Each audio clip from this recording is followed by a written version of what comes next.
So, wir sind gerade auf der Insel im Columbia River, weil hier in diesem Haus leben irgendwelche Freunde von meinen Gasteltern und die sind jetzt irgendwie irgendjemand anders.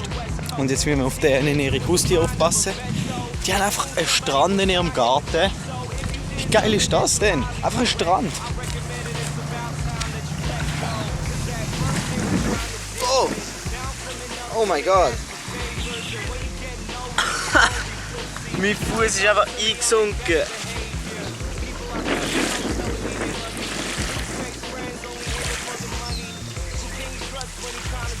So, heute geht es ab an ein Eishockey-Spiel.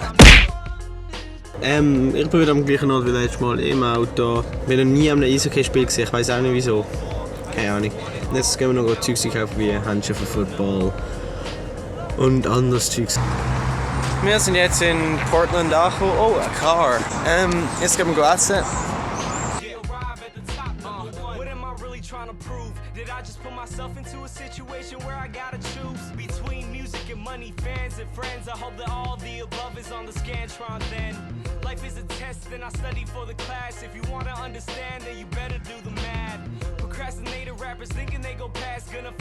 So, das Spiel ist vorbei.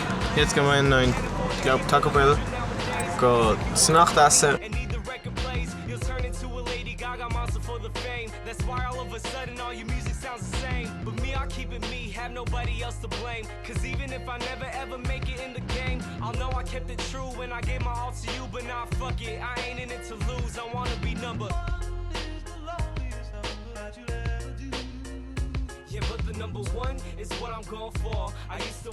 Es war gerade ein Eishockey-Spiel.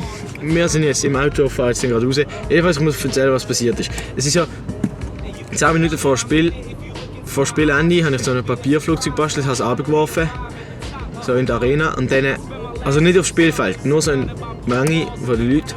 Und dann 5 Minuten später sind einfach so Security Guards einfach überall um unser Ding herum, um unseren Sektor. Und die haben Zeugs aufgeschrieben, irgend so ein Protokoll aufgeschrieben. Und ich habe gedacht, sie sind wegen mir da. Ich weiß nicht, ob sie wegen mir da sind. Jedenfalls, ja, ist nicht, wie das passiert. Ich bin froh.